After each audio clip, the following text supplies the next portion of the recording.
does diabetes, uncontrolled blood sugar affect oral health? Yeah, just like uncontrolled blood sugar can affect most other organs in the body. You talk about their kidney function, you talk about their eyes, okay, you talk about the healing in anywhere else in the body, everything is affected. Similarly, the oral condition is dramatically, in fact, there are some studies wherein the oral environment could indicate that the person may be having a diabetes if not diagnosed.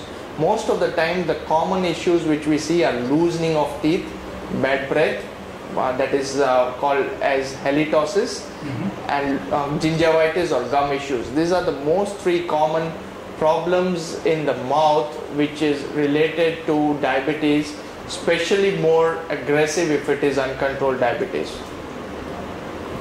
Doctor, you mentioned about halitosis, which is quite a common thing among diabetics, even with type 2.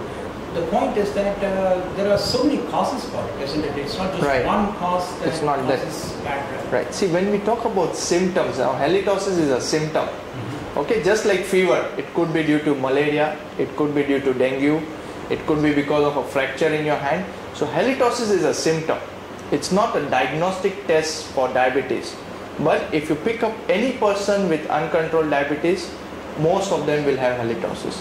Most of them will have a gum issue. Most of them will complain that their teeth are mobile. Yeah. Right? In case of bad breath, we get a few emails on that. What are the real causes for it in diabetes? In diabetes. See, we will not get into the causes of bad breath. I will restrain my answer to the cause of bad breath in diabetes. Exactly. Right? Here, if you look at it, diabetic people per se, especially the people who are having uncontrolled blood sugar levels, the bone around the teeth, every tooth is locked inside the jaw around and there is bone around it. The bone around the teeth is in a more dynamic state, what we term it as bone loss. So there is a bone loss and bone erosion, which is termed as periodontitis, that is inflammation of the gums and the bone. Because the bone levels are constantly changing and the tooth are drifting, there is food accumulation around the teeth, which leads to something called as gingivitis. Okay. Whenever there is gingivitis, there is a small space between the gums and the tooth, which is called as the pocket. In simple language, pocket is a space between the tooth and the gums where food can go and get lodged. So because there is food lodgement, there is some amount of food which is always retained in those pockets, and that is the most common cause of bad breath in those patients. The second most common cause in diabetes, I would say, is improper oral hygiene, especially in terms of tongue cleaning. And thirdly, it is the susceptibility to fungal infections. Mind you, fungal infection can rarely affect a normal individual. Only in an immunocompromised individual, for example HIV positive or uncontrolled, they are called all immunocompromised, which means that their immune is not able to fight the normal infections. The fungal infections catch in very fast. Like the most common fungal infection is candidiasis, which could be affecting the tongue to some extent and the cheek, and these are some of the causes why they end up having halitosis or bad breath. The fourth most common reason is improper in oral hygiene maintenance by themselves, because I found that in most cases some of them are in a depressed state of oral condition, and also it could be because they are not having sufficient water throughout the day. These are the 4 or 5 common causes that it is more in those patients. Doctor, even in case of diabetes which is controlled, where there is not much of fluctuation in blood sugar, why do we notice the bad breath, or what you prefer to call it as halitosis? Is it also when the acidity in the body goes up that you get that kind of bad breath? No, I would like to correct you on that. Acidity in the body will cause something called as erosion, which can, remember always, the erosion or the acid can affect the hard tissue. Now, what is the hard tissue in the mouth? It's the teeth. Okay, so you're talking about a group, maybe not necessarily diabetes, they have something called bulimia, wherein they have certain acids getting out back in the mouth. That is called as purgative bulimia. And when these acids are refluxed back in the mouth, they are nothing but the stomach acids which are used to these enzymes which are used to digest the food which we eat. So when these enzymes come back in the mouth, it's like an erosion effect. It's like your sea waters, hitting on the rocks, and they tend to erode it. So most of the times the acid will affect the teeth and not the gums.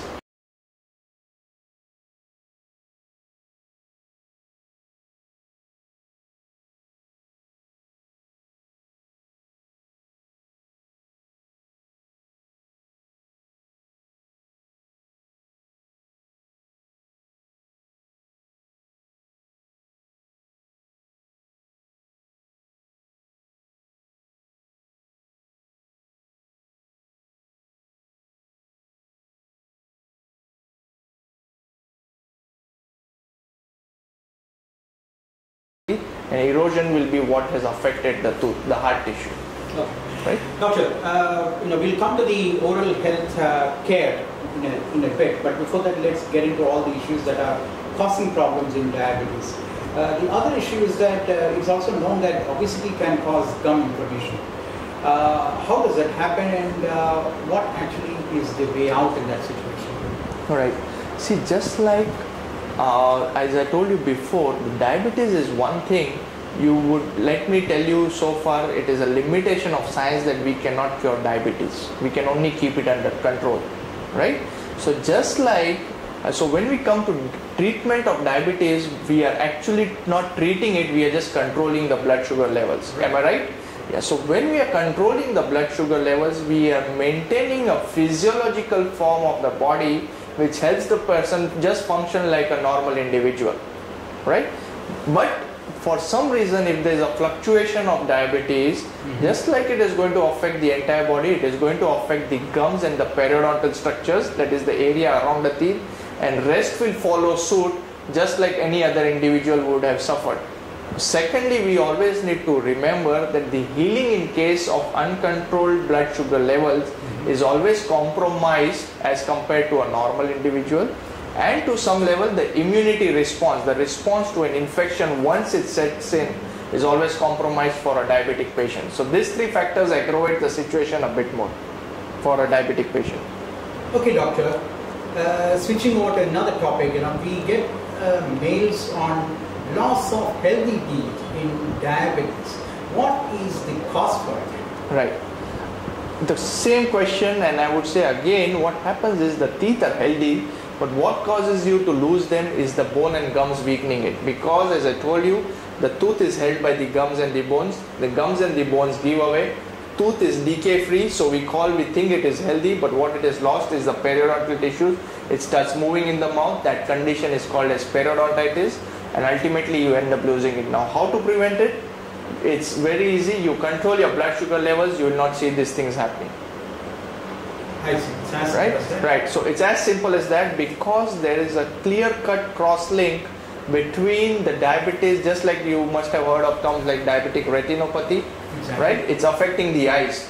Okay, the pancreas is here, it's affecting the eyes here. Similarly, the diabetes causes a lot of bone loss. Let me tell you one more interesting thing. In the maxilla and the mandible, okay, these jaws bones are comprised of something called as alveolar bone, which is the most, this is a different type of bone as compared to the long bones in the body, the hands and the leg, which have more of cortical hard bone. This is like a spongy bone, there's sponge-like bone inside, and this bone is most susceptible to diabetes. That is the reason it is one of the indicator for people that if there is something going wrong with this kind of bone and we notice it, there won't be a bad idea to retrospectively see if that patient is being diagnosed with diabetes or not. Oh, I see. Doctor, then in that case, have you also noticed genetic predisposition in diabetics, which also cause a lot of oral health problems? Yes, yes. I would like to again emphasize, diabetes under control, no problem with the oral health. Diabetes under control keeps fluctuating, problem with the oral health, which gets completely cured every time we treat it. Uncontrolled diabetes, always a problem. Always a problem. The more you treat it, the more diabetes. See, first thing, the problem comes in treating the person. For example, if I want to extract the tooth, If the diabetes remains uncontrolled, we have to probably get it under control, then remove it. Right. Okay. Now today the person is having controlled diabetes, I remove it. Tomorrow his blood sugar level fluctuates, the healing will get affected. Okay. Now you lost the teeth, everything is done. Now the person wants the tooth, so we put an implant. What is holding the implant? It's the alveolar bone. Okay, the normal bone. So just like the normal bone resorbs from the tooth, it can get started resorbing from the prosthesis or the implant which is around the tooth, and the result might be the same, which is we term it as peri-implantitis or infection around the implant. So the story and the cycle keeps repeating not because there is a problem in the oral environment, but it's because the blood sugar is causing all these issues with the bone around it. Doctor, in case of loss of tooth, it's often seen that the mobile tooth can actually become firm again in diabetes. What could be the reason for that? I haven't typically would go by this kind of theory. What could have happened is there any reported cases where it's just from the email. Yeah. What could have probably happened is that the blood sugar which was causing this kind of things to happen in the mouth came under control. So the factors causing the tooth mobility were eliminated from the systemic area. Person became more conscious that the tooth is mobile, so now I have to brush properly, oral hygiene were enforced. Maybe some dental procedures were done to help to reduce the mobility of teeth, and it could have all worked simultaneously. But scientifically speaking, without a procedure, tooth becoming strong again, there is the sad news is there is no such medicine available. Okay. Right? Doctor, now tell us about the issues related to smoking. How can smoking actually cause problems for oral health in diabetics, and what are the benefits of giving up smoking? Okay. Smoking, let me tell you, is not a causative factor to correct the question, it is an additive factor. Okay? Which means smoking by itself is not going to cause a situation, but it will definitely aggravate the situation. Now we are not talking about tobacco habits and oral cancer. If you're talking about that, yes, smoking can cause oral cancer. But when considering your question, what is going to happen is smoking, the nicotine and the smoke and the other compounds which are there in the smoke is going to affect the gums, which again is causing gingivitis. Now if I have diabetes, my gums are already weak, okay, I'm more prone to infection, plus I'm subjecting myself to smoking, which is going to enhance the effect, and things will only multiply from there on. So it has an additive effect when it comes to with diabetes. So if I'm going to, for example, lose my tooth in 4 years, I may end up losing it in 1 year, to give you a rough.